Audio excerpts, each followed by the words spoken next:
जैसा कि इसके पहले हमने है से संबंधित अनुवाद सिखाया था, सभी पुरुष के साथ और वचन के साथ और लिंग के साथ। अब मैं चाहूंगा आपको बताने के लिए प्रयास करना कि था और थे पर का अनुवाद कैसे बनेगा। जैसे हम जानते हैं कि इंग्लिश में था थे के लिए वाज और वेयर का प्रयोग करते हैं, दो ही उसके लिए ऑप्शन होता है, वाज और वेयर। लेकिन हमारे संस्कृत व्याकरण में दो ही सहायक क्रिया नहीं है। प्रथम पुरुष के तीनों वचन, मध्यम पुरुष के तीनों वचन और उत्तम पुरुष के तीनों वचन कर्ता के साथ एक वचन, द्विवचन, बहुवचन, सबके साथ था थे का प्रयोग अलग अलग तरीका से होता है। उसी को मैं आज आपको बताना चाहता हूं। थोड़ा आप सभी से मेरा आग्रह है कि इस पर विशेष आप ध्यान दीजिए, विशेष ध्यान देने की आवश्यकता है। तो मैं प्रारंभ करता हूं इस अनुवाद को और आप थोड़ा ध्यान से सीखेंगे। जैसा कि आप जानते हैं पूर्ववत ही कि कर्ता के बारे में मैंने पहले ही बता दिया है कि हमारे प्रथम पुरुष के एक वचन में चार प्रकार के कर्ता हो जाते हैं। एक तो नाम होता है। प्रथम पुरुष के एक वचन कर्ता में कौन कौन आते हैं? सबसे पहले नाम अर्थात संज्ञा, उसके बाद सह माने वह पुल्लिंग, सा माने वह स्त्रीलिंग और तत् माने वह नपुंसक। इन समस्त कर्ताओं के साथ एक वचन में था का प्रयोग हम आसित से करते हैं। आसित माने था होता है।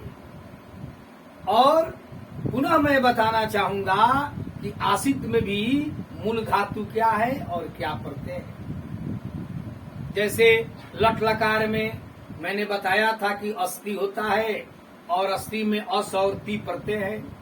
उसी तरह यहाँ मूल धातु अस है, यहाँ भी अस ही धातु है और उसी अस से अस्ति बना तो है हो गया। और उसी अस से जब अत प्रत्यय लगेगा, उस प्रत्यय का नाम है, लंग लकार के प्रत्यय का नाम अत, अताम, अन, अ, अतम, अत, आम, औ, आम। जब रूप में आते हैं अस धातु को लेकर के तो रूप बनता है आसित, आस्ताम, आसन। मध्यम पुरुष में आसीह, आस्तम, आस्त। उत्तम पुरुष के तीनों वचन के कर्ता के साथ आसम, आस्व, आस्म। अर्थ के माध्यम से आसित का मतलब एक आदमी के लिए था, आस्ताम का मतलब दो के लिए थे और आसन का मतलब अनेक के लिए थे। आसीह का मतलब त्वम के साथ थे और आस्तम जुआम कर्ता के साथ होता है, तुम दोनों के साथ। और आस्त जो होता है जुयम यानी तुम लोग या तुम सबके साथ। अहम यानी मैं के साथ आसम होता है, था का संस्कृत। और हम दोनों आवाम के साथ आस्व होता है और हम लोग वयम के साथ आस्म होता है।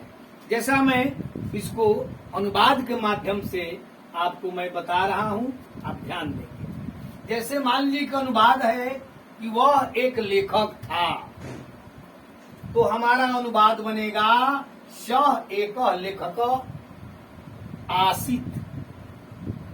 अगर मान लीजिए कि मैं यहां कहूं कि नहीं वह एक लेखिका थी, तो पूर्ववत नियम हमारा जो है वही है, केवल था का प्रयोग में हम आपको अस धातु का बता रहे हैं। बाकी जो आप जानते हैं इस लेखिका के लिए एका जो है स्त्रीलिंग होता ही है, तो सा एका लेखिका आसीत।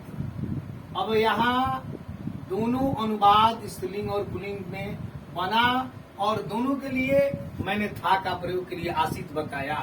मान लीजिए कि दे दे कि वह एक फल था, तो आप जानते हैं कि नपुंसक लिंग के लिए तत् होता है और एकम होता है, एकम फलम आसीत। यह आपका प्रथम पुरुष के एक वचनकर्ता के साथ था और थे बनाने के लिए मैंने विधि बताया। ध्यान देने की आवश्यकता है। जैसे हैं में आप अस्थि लगाते थे हैं के लिए, तो आज हम था थे के लिए आसित का प्रयोग कर रहे हैं और इस अनुवाद को समझ रहे हैं। इस प्रकार के बहुत से अनुवाद बनते हैं। जैसे नाम ही है, दशरथ एक राजा थे, दशरथ एक नृप आसीत, राजा आसीत। भरत एक राजा थे, भरत एक नृप आसीत। था का अनुवाद हम प्रथम पुरुष के एक वचनकर्ता के साथ था थे का प्रयोग करते हैं, यानी इसके लिए हम आसीत ही लगाते हैं। तो मैंने स्पष्ट लिखा है कि कर्ता के साथ किसका क्या होगा। जैसे नाम है, राम एक राजा थे, राम एक नृप आसीत। सीता एक लेखिका थी, सीता एका लेखिका आसीत। वह मेरा घर था, तत् मम गृहम आसीत। यानी हमने स्पष्ट लिखा है श्याम पट पर, थोड़ा ध्यान से देखने की आवश्यकता है कि नाम याद रखना है, स, सा और तत्, ये चारों कर्ता के साथ था के ही आसित लगाएंगे। यही यदि इंग्लिश में होता, वह एक लेखक था, वाज का प्रयोग करते, ही वाज एन ऑथर या ही वाज ए राइटर। वह एक लेखिका थी, सी वाज एन ऑथरेस। वह एक फल था, that was a fruit according to English. संस्कृतानुसारेण हम आसित का प्रयोग करेंगे। बाकी जो आप नियम सीखे हैं के लिए वही नियम है, केवल हमने है और था का स्पष्टीकरण किया है। अब जरा हम लोग आएंगे द्विवचन में। द्विवचन करता है तौ माने हुए दोनों पुल्लिंग के लिए होता है और ते माने हुए दोनों स्त्रीलिंग के लिए होता है और ते माने हुए दोनों नपुंसक लिंग के लिए होता है। जैसे तो एक वचनकर्ता के साथ था थे का अनुवाद द्विवचनकर्ता के साथ आपको बताना चाहेंगे। द्विवचनकर्ता में जैसे तो माने हुए दोनों पुल्लिंग के लिए, ते माने हुए दोनों स्त्रीलिंग के लिए और ते माने हुए दोनों नपुंसक लिंग के लिए। जैसे मान लीजिए कि वे दोनों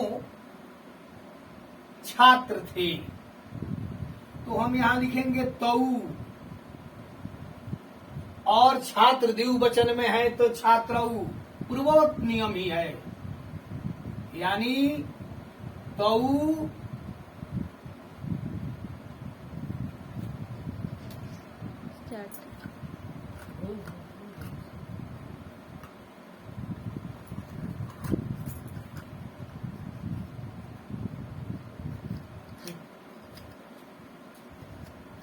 तो द्विवचन के लिए हम था के लिए आस्ताम का प्रयोग बताया।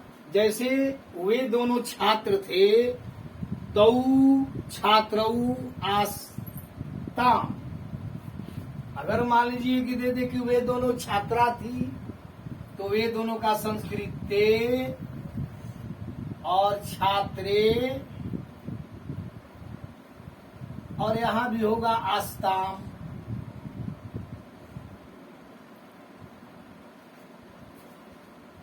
ते छात्रे आस्ताम, वे दोनों छात्रा थी।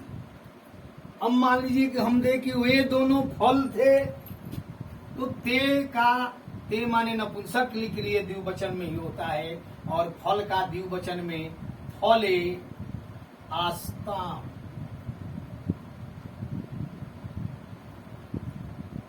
तो द्विवचनकर्ता के साथ तीनों लिंग में थे का हमने अनुवाद बताया। पुलिंग में तौ छात्रौ अस्ताम, तौ बालकौ अस्ताम, तौ गायकौ अस्ताम, तौ लेखकौ अस्ताम। स्त्रीलिंग में ते छात्रे अस्ताम, ते बालिके अस्ताम, ते गायिके अस्ताम, ते लेखिके अस्ताम। स्त्रीलिंग नपुंसक लिंग में आते हैं ते फले अस्ताम, वे दोनों फल थे, वे दोनों किताबें थी। ते पुस्तके अस्ताम, वे दोनों केले थे। ते कदली फले अस्ताम, यानी द्विवचन के लिए हम अस्ताम का प्रयोग करते हैं। अब मैं प्रथम पुरुष के बहुवचनकर्ता की ओर ले जाना चाहूंगा, तो उसमें ये मेरा प्रयास होगा कि आप पहले से ही जानते हैं कि प्रथम पुरुष के तीनों लिंग में तीन जो कर्ता है, ते माने ते का मतलब हो गया आपको वे सब या वे लोग। पिछले वीडियो में भी मैंने कहा कि ते का तीन जगह भूमिका है।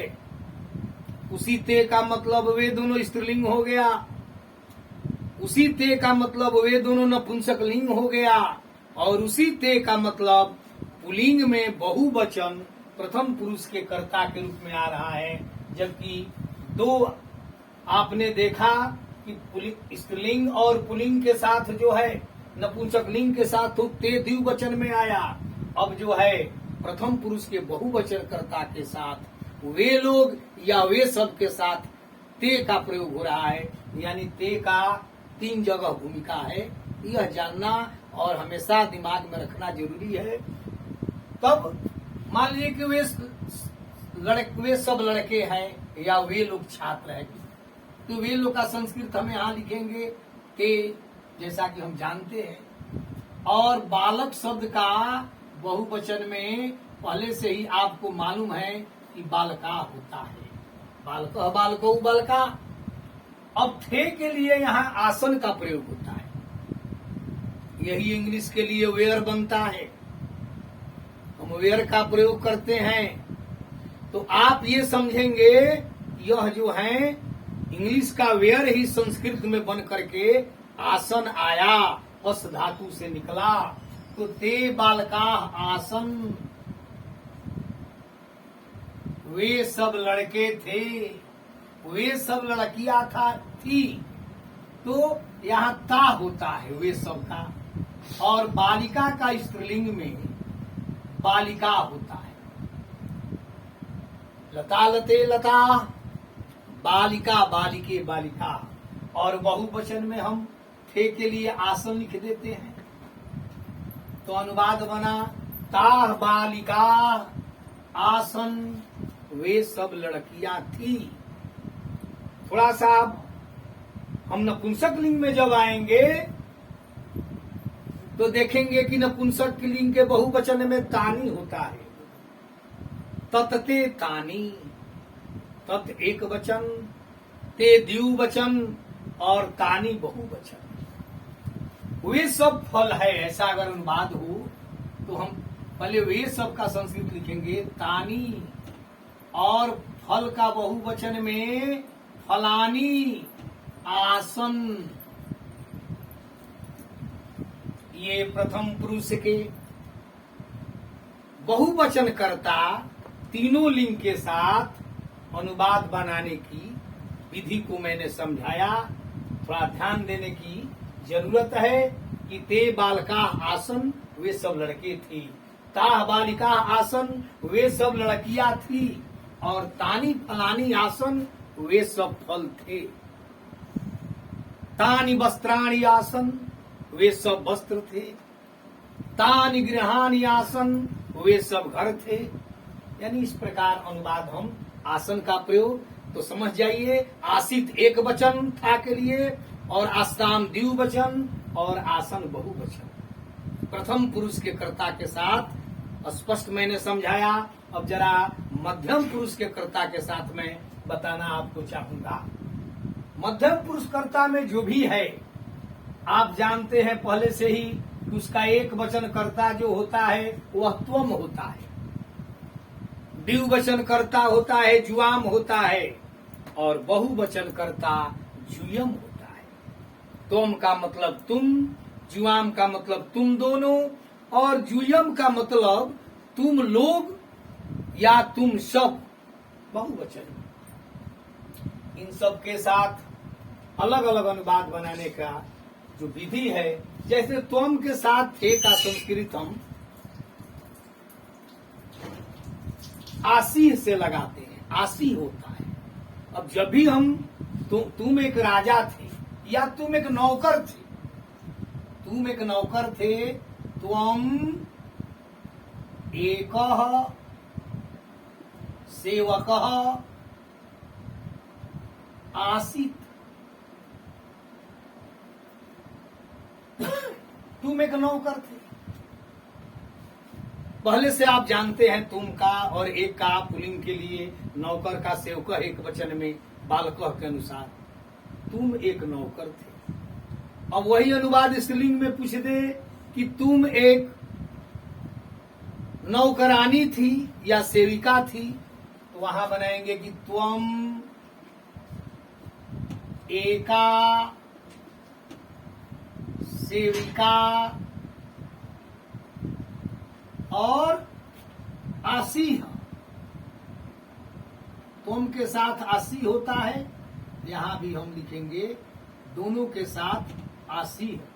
भूलकर भी इसमें आसित और अस्ताम और आसन का प्रयोग नहीं करेंगे, क्योंकि संस्कृत व्याकरण में ये सभी कर्ताओं के साथ था थे के लिए जो शब्द दिया है वह फिक्स है, तय कर दिया है। अगर इधर उधर लगाते हैं तो वही अनुवाद हमारा गलत हो जाएगा। इसमें यही इसकी मुख्य भूमिका है कि आप था थे का इन कर्ताओं के साथ जानते हैं कि नहीं। जैसे प्रथम पुरुष में आपने जाना आसित अस्ताम आसन, अब मध्यम पुरुष में जानने की आवश्यकता है कि त्वम के साथ स्त्रीलिंग या पुल्लिंग या नपुंसक लिंग जो भी हो थे ही लिखेंगे। मान लीजिए कि तुम एक फल हो, हम दे रहे हैं, फल से ही कह रहे हैं, तो त्वम एकम फलम आसी। ये तीनों लिंग का अनुवाद हमने मध्यम पुरुष का आपके सामने प्रस्तुत किया है कि त्वम एकः सेवकः आसी, त्वम एका सेविका आसी और त्वम एकम फलम आसी। अब ऐसा भिन्न प्रकार अनुवाद हो सकता है। तुम एक गायक हो, त्वम एकः गायकः आसी। तुम एक गायिका है, त्वम एका गायिका आसी। तुम एक घर है, त्वम एकम फलम आसी। क्योंकि पहले भी वीडियो में मैंने कहा है कि मध्यम पुरुष में और उत्तम पुरुष में जो कर्ता है वो तीनों लिंग में समान होता है। त्वम जो है पुल्लिंग के लिए भी है, स्त्रीलिंग के लिए भी है और नपुंसक लिंग के लिए भी है। यहाँ से मध्यम पुरुष और उत्तम पुरुष के जितने भी हैं, त्वम जुआम जुयम या अहम अवाम वयम, ये सब जो है तीनों लिंग में समान होता है। केवल प्रथम पुरुष में ही जो अंतर है जो हमने बताया है। तो यह आपका त्वम के साथ अनुवाद सीखने की विधि हुई। अब जरा तुम दोनों के साथ, मान लीजिए कि तुम दोनों लड़के थे, तो तुम दोनों का संस्कृत जैसा कि आप जानते हैं कि जुआम बालकौ, तुम दोनों द्विवचन में है, इसलिए बालक को हम द्विवचन में लेंगे, बालकः बालकौ कहेंगे। और थे के लिए यहां आस्तम होता है, आस्तम। जुआम बालकौ आस्तम, तुम दोनों बालक थे। जुआम छात्रौ आस्तम, तुम दोनों छात्र थे। स्त्रीलिंग में जरा आते हैं कि तुम दोनों लड़कियां थी, तो जुआम ही यहां भी कर्ता बन करके आएगा और बालक का बालिका के स्त्रीलिंग में बालिके द्विवचन में तो यहां भी होगा आस्तम। जुआम बालिके आस्तम, जुआम लेखिके आस्तम, जुआम धाविके आस्तम, जुआम महिले आस्तम। तुम दोनों महिलाएं थी, औरतें थी। जुआम सेविके आस्तम, तुम दोनों सेविकाई थी। अब जरा नपुंसकलिंग में भी आते हैं। मान लीजिए कि तुम दोनों फल थे, तो यहां भी जुआम ही प्रयोग होगा। जुआम और फल के द्विवचन में फले आस्तम,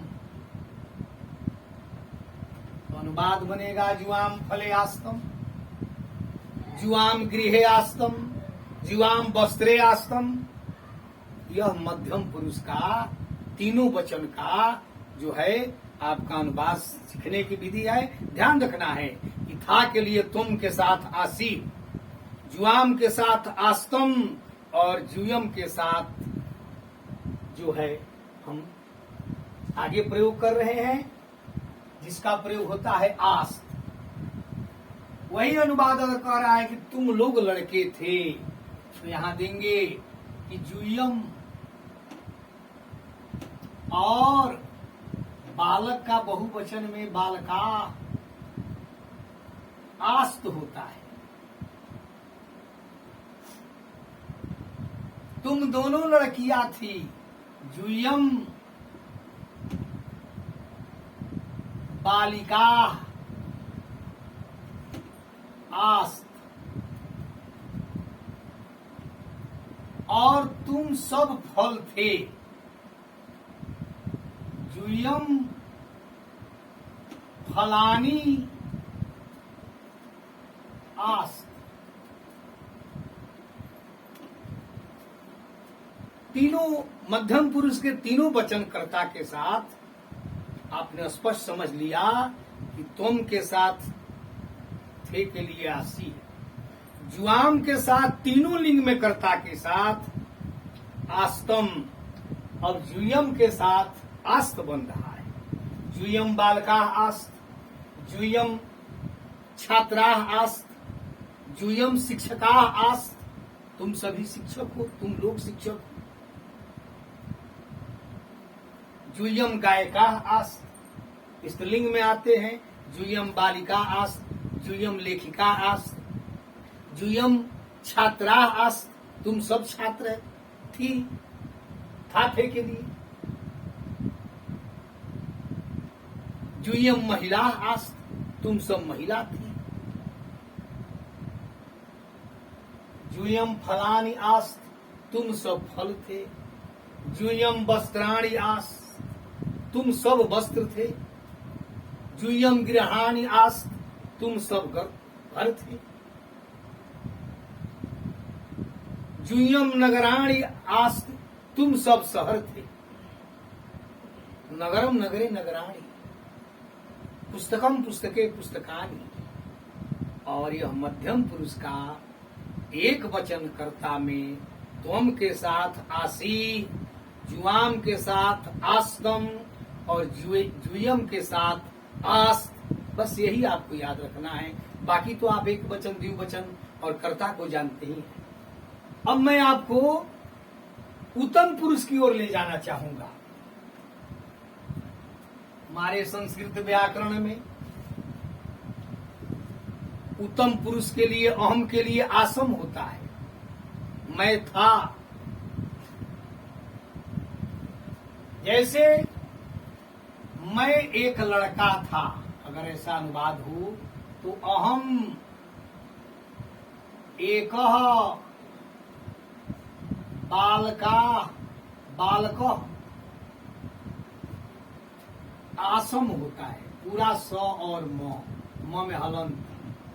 अहम एक बालक आसम, अहम एक गायक आसम, मैं एक गायक था। अहम एक कृषक आसम, मैं एक किसान था। अहम एक धावक आसम, मैं एक धावक था। अहम एक सेवक आसम, मैं एक नौकर था।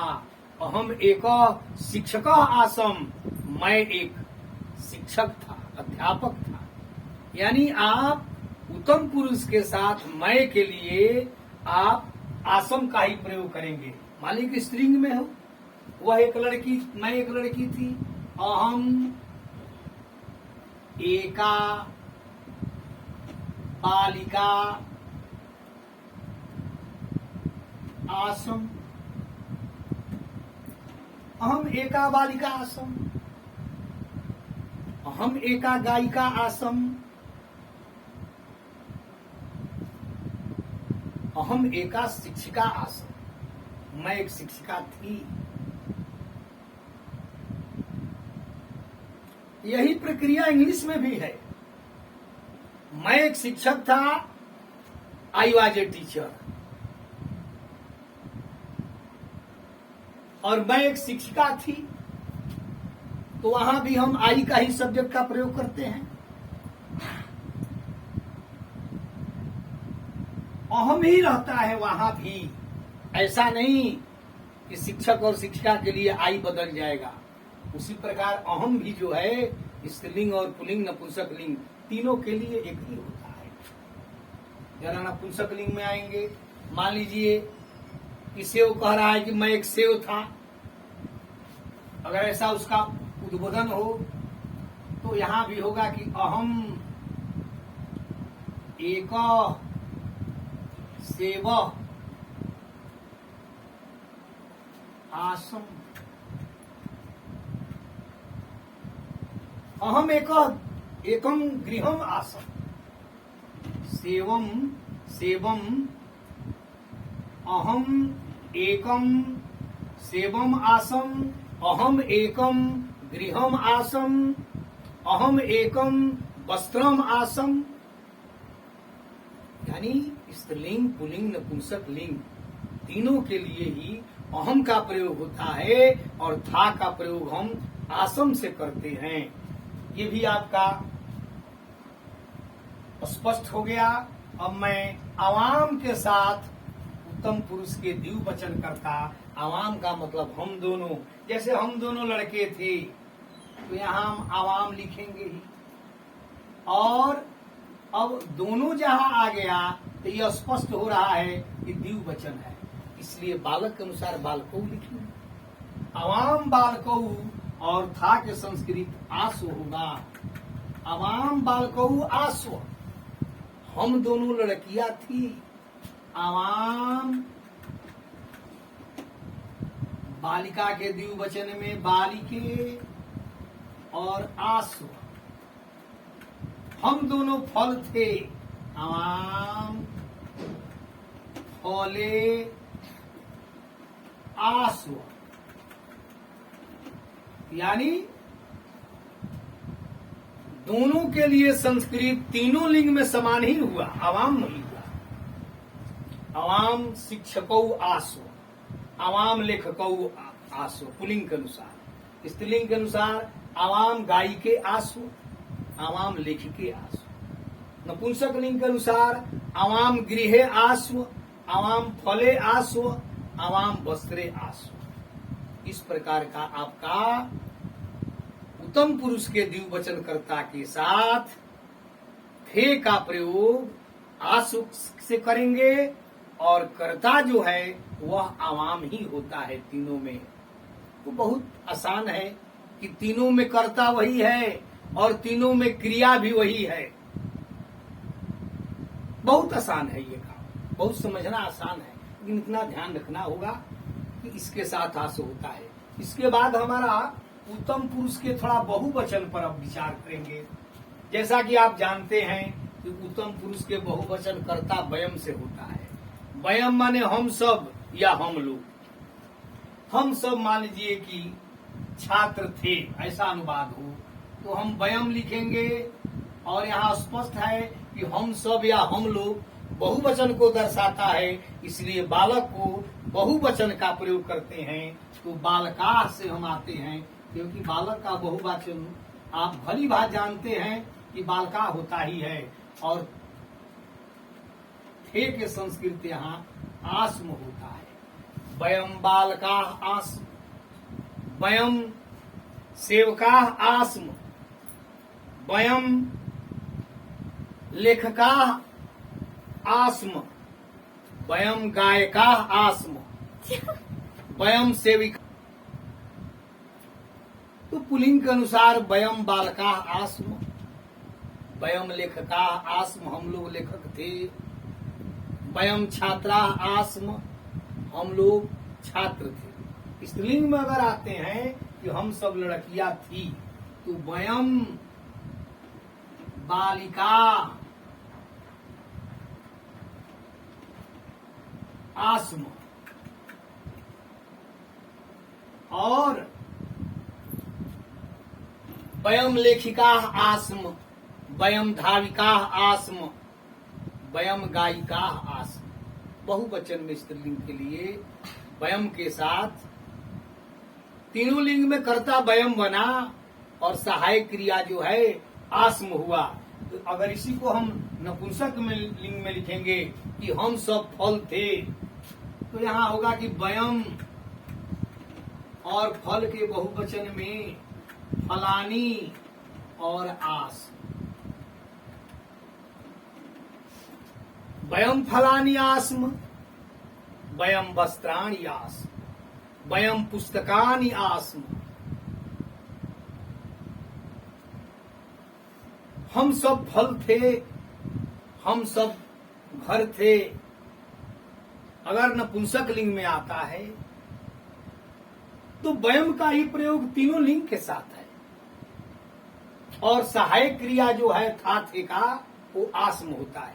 बड़ा ही आसान तरीका है कि हम कर्ता जाने वयम और सहायक क्रिया लिखे आस्म, और बाकी जो है तीनों लिंग का, तो जहां हम लोग आ गया, हम सब आ गया, तो ये अपने आप समझ लेने की आवश्यकता है कि ये तो बहुवचन हो गया। इसलिए हम बहुवचन के ही कर्ता का प्रयोग करेंगे।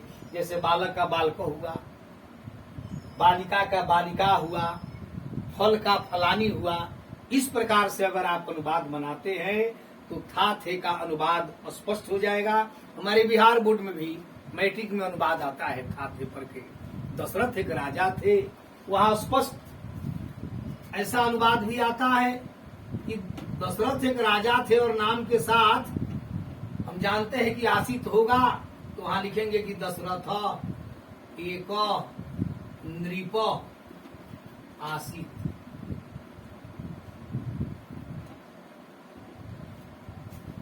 ऐसा भी अनुवाद आता है कि विश्वामित्र राम के गुरु थे, ऐसा अनुवाद बोर्ड मॉडल में आता है। तो हम आएंगे कि विश्वामित्र, वहां थोड़ा भी हमको हेजिटेशन नहीं करना है। इस नियम के अनुसार विश्वामित्र का संस्कृत विश्वामित्र, और राम का संबंध षष्ठी संबंध में है, तो संबंध कारक में बालकस्य होता है, तो वहां लिखेंगे रामस्य। राम के, और राम के बाद यहाँ हम राम के बाद यहाँ जो है गुरु का लिखेंगे, तो गुरु का एक वचन में होता है गुरु। तो यहाँ अनुवाद बना कि रामस विश्वामित्र रामस्य गुरु आसित। विश्वामित्र राम के गुरु थे, ऐसा भी अनुवाद आएगा। संदीपनी मुनि कृष्ण के गुरु थे, संदीपनी मुनि कृष्णस्य गुरु आसीत। द्रोणाचार्य कौरव और पांडवों के गुरु थे। द्रोणाचार्य कौरव पांडवा नाम गुरु आसीत। तो था थे पर का अनुवाद आप स्पष्ट बनाएंगे, और जो भी कर्ता है, इन कर्ता के साथ जो हमने था थे का उपयोग बताया, अगर इस विधि का आप उपयोग करते हैं, आपका अनुवाद बिल्कुल सही होगा, और आप पूरी अपनी निष्ठा के साथ और पूरा विश्वास के साथ आप अनुवाद बनाएंगे, आपका 100% अनुवाद सही होगा। बिहार बोर्ड में भी अनुवाद बनाने के लिए अलग से आता है, इसीलिए मैं व्याकरण ही लेकर चल रहा हूँ। मैं जानता हूँ कि अभी किताब तो मान ली का श्लोक साहित्य पढ़ा देंगे और निकल जाएगा आपका, मैं उधर भी आऊंगा, लेकिन मेरा पक्ष है कि नहीं, मैं पहले अनुवाद सिखाऊं। अब मैं लट लकार के ताती ती है पर का और ता थे पर का लंग लकार पर के, और वह पढ़ेगा, जाएगा, लिखेगा लिट लकार पर के। उधर मैं अनुवाद बताने वाला हूँ, लेकिन ये आपको ये अनुवाद का आपका जो है आधार है, बेस है। यहीं से हम लोग अनुवाद का प्रारंभ किए थे और मैं चाहूंगा कि इस विधि का उपयोग करें। इसमें मैं आपको समझने की आवश्यकता है, निराश होने की जरूरत नहीं है। मैं बहुत जल्दी आपको मैं वीडियो में जो है व्यवस्था देने वाला नहीं हूँ। कुछ समय मैं आपको देता हूँ, आप उसको मनन कीजिए, आप उसको चिंतन कीजिए और बार बार उसको देखिए, मंथन कीजिए। जब आपके दिमाग में स्थिर हो जाए नियम, इसलिए मैं इतना समय का अंतराल लेता हूँ। ये जो पढ़ाई लिखाई है, ये कोई पार्चुन की दुकान वाली बात नहीं है कि मैं बराबर इसको भेजता रहूं। मेरा ये मानना है कि आप इसको अपने नियम में याद कर लें, समझ लें, आप दूसरे को बता सकें। आपसे जूनियर छात्र छात्रा पूछे तो इस विधि को आप बता दें, तो मैं जानूंगा कि आपने इसको समझ लिया। यही आपका, मेरी प्रेरणा आपसे यही है कि आप किसी दूसरे को लाभ दे। इन्हीं शब्दों के साथ मैं अपनी वाणी को विराम देता हूँ। जय हिंद, जय भारत।